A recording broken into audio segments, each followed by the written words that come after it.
So I'm just finishing day 6 of the dopamine challenge. For those of you who didn't see the last video, what I'm essentially doing is 30 days, nothing that can spike my dopamine in a artificial way or a significant way. I did a bunch of research on dopamine, and I could see that my life has been a bit of dopamine dopamine roller coaster. I've always preferred intense experiences. I've been a bit of an experience junkie my whole life. And I wanted to see what would happen if I take away a lot of that stuff, just make things just sort of more normal. So I took away any drugs, right? So I was drinking coffee, I took that away. And I don't do any other drugs. I don't drink. And I took away, sugar. I eat very little sugar anyway, but I took away everything that I could. I believe there is a little bit in some of the sauces if I get meat and stuff, but it's barely anything. I'm doing a very clean, low-carb diet. It's just basically meat and berries, sometimes some low-carb vegetables.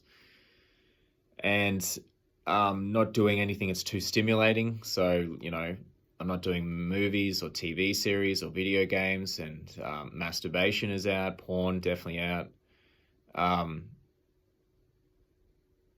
So that's I think everything that I can think of.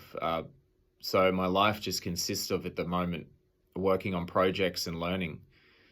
And honestly, it's probably been the most productive week of my life. It's been incredible, really. And I'm enjoying it too, which I wasn't expecting.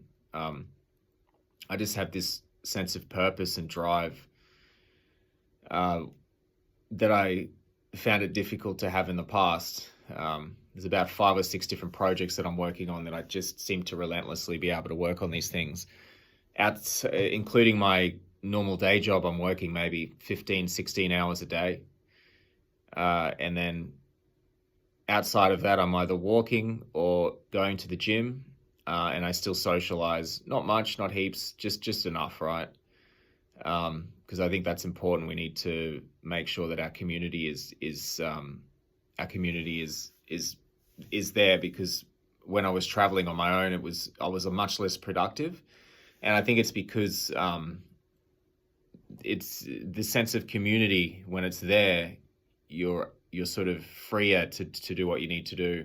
But when it's not there, there's this part of you that never feels right, and it made me very distracted, and I struggled a bit.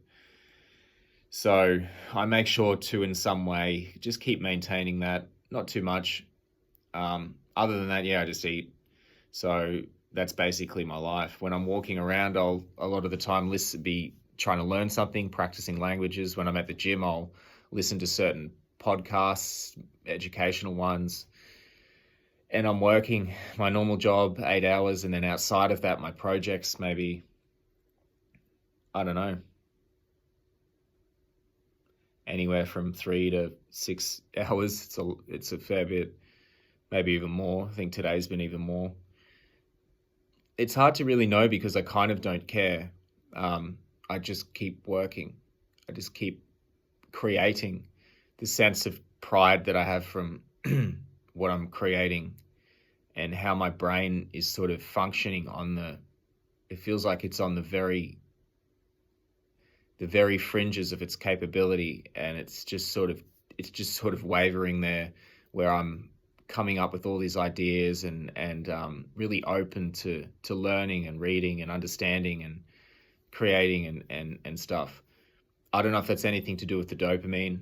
Apparently that takes 2 weeks to start kicking in. Maybe it's more to do with the lack of caffeine, and just the sense of purpose that I found when I took away other distracting things.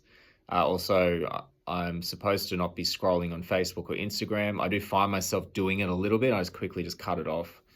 That's another thing I'm stopping doing. And that's basically it. So it's been incredible. Like I said, one of the most productive weeks of my life, and I look forward to seeing how the next week is, and hopefully it gets better from here. So I'll give you another update maybe in a week or so, and see how I'm going. Cheers, guys.